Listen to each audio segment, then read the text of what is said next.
So we're on day 2 already. Events with 43 poets, the Rob Jackson Poetry Awards, and the open mic at Graffiti's downtown tonight come together and happen. And with no further ado, I'd like to introduce one of the PPF committee members and chair of the Nature and Spirituality panel, Sister Lou Ella Hickman. Sister Lou.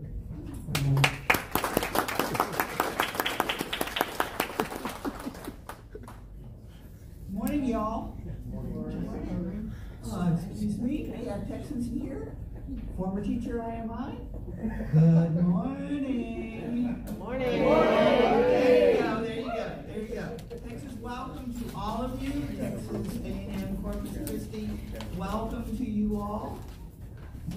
And thank you, Alan, for the privilege of chairing this panel. And I'd also like to thank all who make this festival a reality, especially Tom.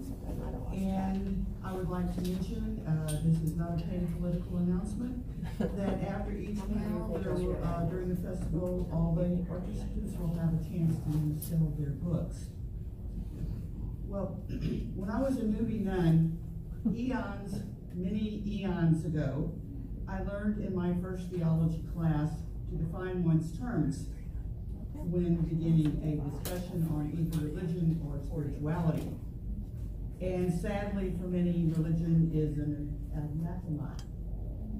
However, I remember reading once, Carl Jung, the great psychologist, wrote, "Awareness is the height of religion." And if he didn't, he should have. I would like to tweak that statement a bit. Awareness is the height of what it means to be a poet, a musician, a painter, an artist of any and all stripes. But awareness is only the beginning. Some months ago, I watched the movie August Rush. While it may be a cheesy film for many, it nonetheless beautifully expresses the connection between awareness and art. In the movie, August, who is a child of about 9 or 10, has the profound awareness that music is everywhere in New York City. From the pounding of the jackhammers to the screech of taxis and the wailing of fire engines. And because he does, that music will pour out of him like Niagara Falls. But, and a big but he can, before he can put notes to paper, he has to learn how to translate his profound awareness into black dots, rhythm, harmony, and the 1,001 details that turns an intensely aware child into a first-rate composer and conductor. In other words, he must learn how to become what he is and what he is meant to be, like all of us. That said, sometimes spirituality comes in strange packages. About a year ago, I received a very interesting reason for a poetry rejection. You do get rejections, no? The editor told me the poem was spiritual, and he automatically rejected anything spiritual from any persuasion. And when I read the email, I went, "You're kidding!" Glad nobody else was in the room. Then came the typical, well, must have been the sister in front of my name. But did that have something to do with it? So I decided to reread my submission, and I went, oh, I think he's right. However, I'll let you decide. Wild Woman Waiting, a poet reflects on her craft. Sensuous and melancholy as the wind through moors, she is the poem, the jealous lover. We meet at twilight. For our night, I am ravished into words.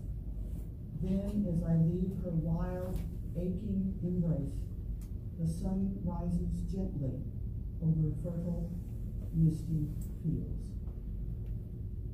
What could only be called a miracle within a miracle of my book of poetry being published, I was gifted with a poet published by the same publishing company, a poet who lives just down the road a bit in Texas terms.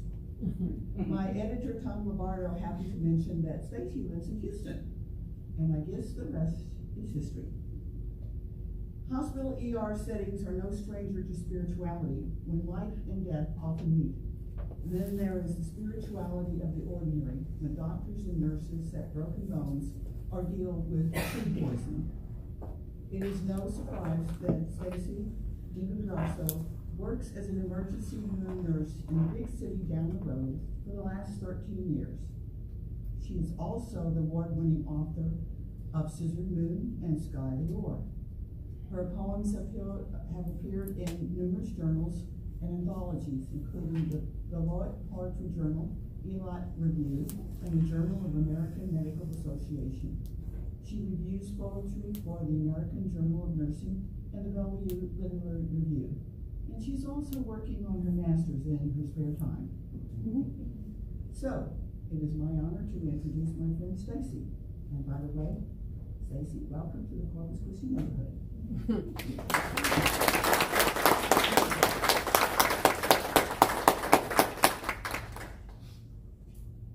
Thank you, Sister Lou.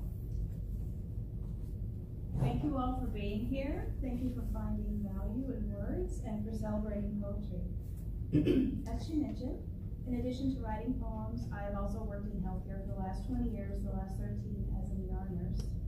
I consider both fields to be my life's work in equal measure. My poems are informed by illness narratives. Both of my poetry books have been published by Press 53 and focus on my experiences at the bedside. And one thing that Sister Lou Ella didn't mention was that our shared editor, Tom Lombardo, is also the founding editor of WebMD. So that was a very lucky break for me when Press 53 was still accepting submissions for books they actually had an open submission period. Now they pretty much just call from their contest entry submissions. But I wondered why I was getting such a great response from the poetry editor there, and then I looked him up and I saw the WebMD, so I thought, okay, this is kismet. Anyway, I'd like to start by reading a few poems from my first book, Scissored Moon. Almost every poem in this collection is written in unrhymed couplets. Jenna Lee, who is a friend of mine who's also a physician and radiologist, reviewed this book and said that the format reminded her of a rib cage, which I think is incredibly apt, given what I was hoping the poems would convey. The book is dedicated to my mother, Sharon Nigliazzo Alexander, whose illness and death inspired me to become a nurse. Here's the introductory poem. Orality. I see myself always through a stark looking glass, the funhouse view of my own face reflected in the eyes of my patients.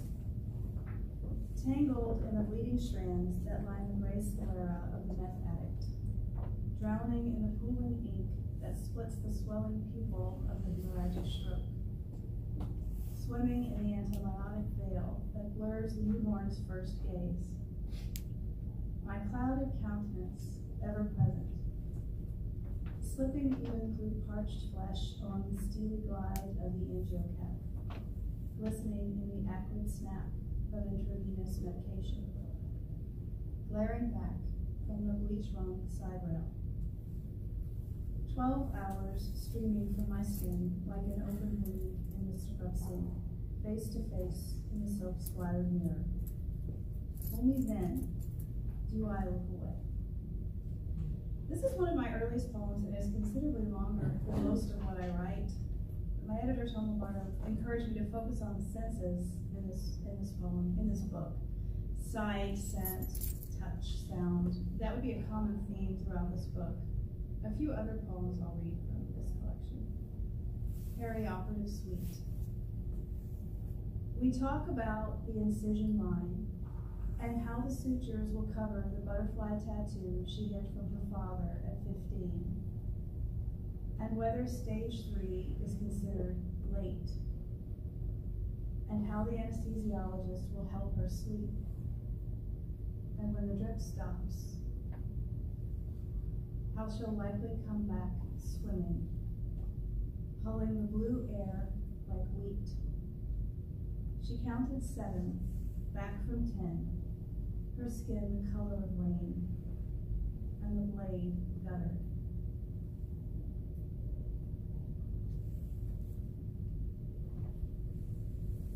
This one's called divination. I dressed her wound after the biopsy, a scarlet braid laced with black thread. She was alone, but spoke of her father at her bedside, attending a bowl of water and sand, pulling out stars. He pinned them in her hair and stayed until I cut the suture. Relic. Quietly, they conceived, leaving pennies at your feet, clove oil at your bedside, a constellation of symbols etched across the greaseboard like cave scrawl. In your palm, a withered blade of split stone, fluted reeds like hollow wings in flight. Eyes closed, lips unparted. I collect you like clover in the green fleck of my eye, like bone chips at the altar. And the last poem, one of my favorites, Obad. One of my first patients was a man with advanced AIDS. He was admitted with altered mental status and a fever. As I leaned over to check his colostomy site, he smiled and touched my breast, saying he loved me. His partner quickly pulled his hand away and apologized. By this time, the patient was singing Blackbird and waving his arms like a symphony conductor. His partner and I continued the song until he fell asleep. And it's interesting how your voice changes over time, your words and the construction of your words as a poet. Scissored Moon, the first book, focused on illness narratives, the sensory experience at the bedside, my journey of finding my feet in my first few years in the ER. It was somewhat ornate, I think, looking back. There's a foreword from a fellow nurse poet, an introduction from my editor, and an extensive note section, mainly detailing the medical terms peppered throughout the book. My second book, Sky the Ore, which was released last year, there's no foreword in this book or introduction, only a 2-page note section, which mainly just pays tribute to the people for whom certain poems were written. It also focuses on illness narratives, but not so much my journey through the ER, but the social, ethical, and spiritual repercussions of this work, which I think I felt more deeply in the last 2 years than at any other time in my career. The medical terms are gone. I wanted to strip the poems down as much as possible, including only and absolutely the most essential words. Most of the poems are only 2 or 3 lines long and scattered all over the page to maximize the vertical and horizontal space. I was inspired by the work of the artist Ellsworth Kelly, who said, "I'm not interested in the texture of a rock, but its shadow. I like silence. I want to paint something I've never seen before. I don't want to make what I'm looking at. I want the fragments." And also Spencer Reese, whose poem The Manhattan Project reminds me of the importance of white space and absence. An excerpt from that poem reads, "First, J. Robert Oppenheimer wrote his paper on dwarf stars. What happens to a massive star that burns out?" he asked. His calculations suggested that instead of collapsing, it would contract indefinitely under the force of its own gravity. The bright star would disappear, but it would still be there. Where there had been brilliance, there would now be a blank. The quietness inside my father was building and would come to define him. I was wrong to judge it. Speak, Father, and I will listen. And if you do not wish to speak, then I will listen to that. Here's an offering of Sky the Ore poems. And this book is dedicated to my niece, Lindsay Nicole Eastridge, who was killed in February of 2018 by a stranger in a random act of violence. River. I have never burned light in the sick room. I do not silence my hair with a cap. I pour water over rock, black as pitch, the matchstick moon in my pocket. Poetry. Ink stirs my right atrium, reaching the latch, obsidian, blue. I am Mary Magdalene, anointing the feet of an inmate with fennel and thyme. A black birch cradling an infant flung from a 3-story window.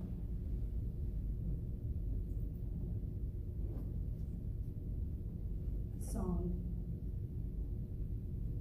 Lavender oil, mercury glass, morphine.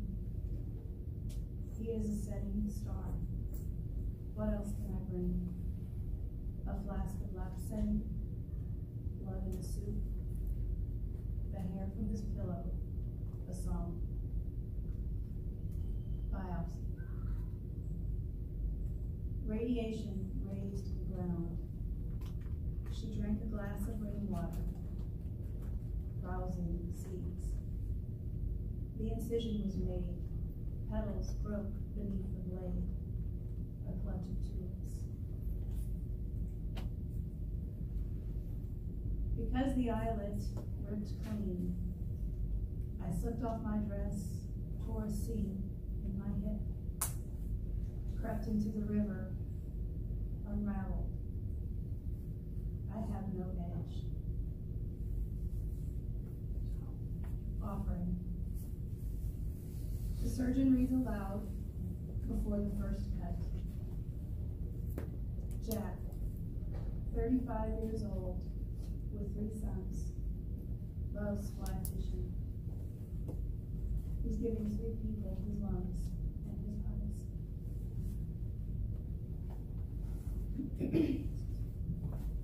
Frequently asked questions by my patients. Who are you? Who am I? Will you stay?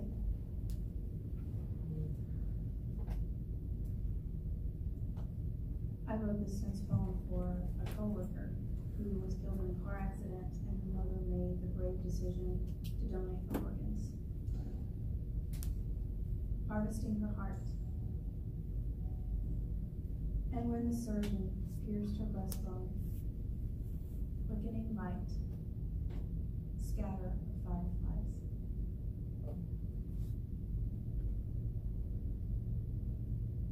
Say it. Unnamed woman fatally stabbed. Police investigating. Crown of Larkspur. Starless sky and its pail of warm milk. A lantern light, I turn and turn.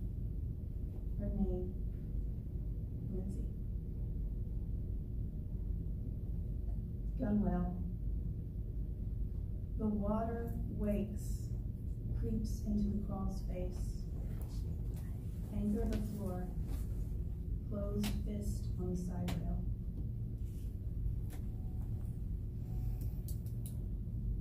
On the 3rd day, I fill the well with oil.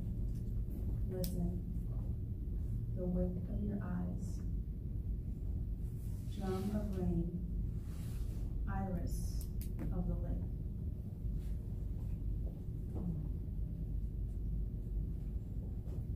What his family says. Please, leave the door open. It feels like an animal is clawing through my chest. Mother of God, my son can't be dead. I just washed and braided his hair. Speak. No one saw or heard. Don't tell anyone. Tell everyone.